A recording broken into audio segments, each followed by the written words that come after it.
في الوقت الذي تهرول فيه بعض الدول على غرار نظام المخزن لإبرام صفقات ومعاهدات مع الكيان الصهيوني للاحتماء وراءه، الجزائر بلد 1.5 مليون شهيد تحتضن العرب في دورة الألعاب الرياضية التي غابت لسنوات، تواصل عطاءها الإنساني تجاه القضايا العادلة وتؤكد تمسكها بعروبتها، إسلامها وإنسانيتها.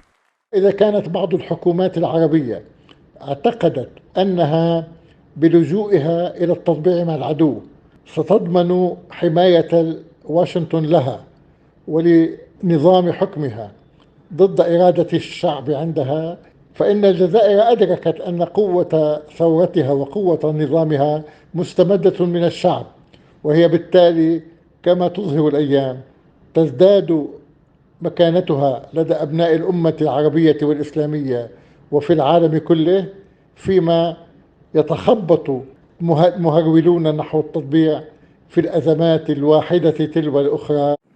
مواقف ثابتة ومبادئ منبثقة من قيم الثورة التحريرية الداعية لحل القضايا الدولية العالقة بالطرق السلمية وتشجيع الحوار والتعاون واحترام سيادة الدول.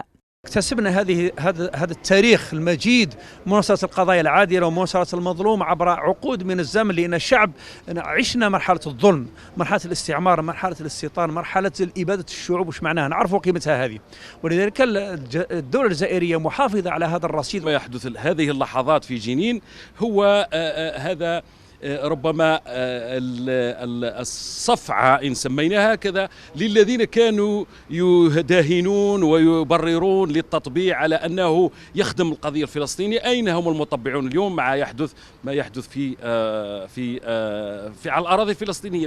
الجزائر اليوم تحظى بمكانة دبلوماسية قوية ترافع من خلالها على القضايا العادلة في المحافل الدولية، مواصلة للمسار الذي رسمته والرامي إلى تحقيق السلم والاستقرار في المنطقة الإفريقية والعربية.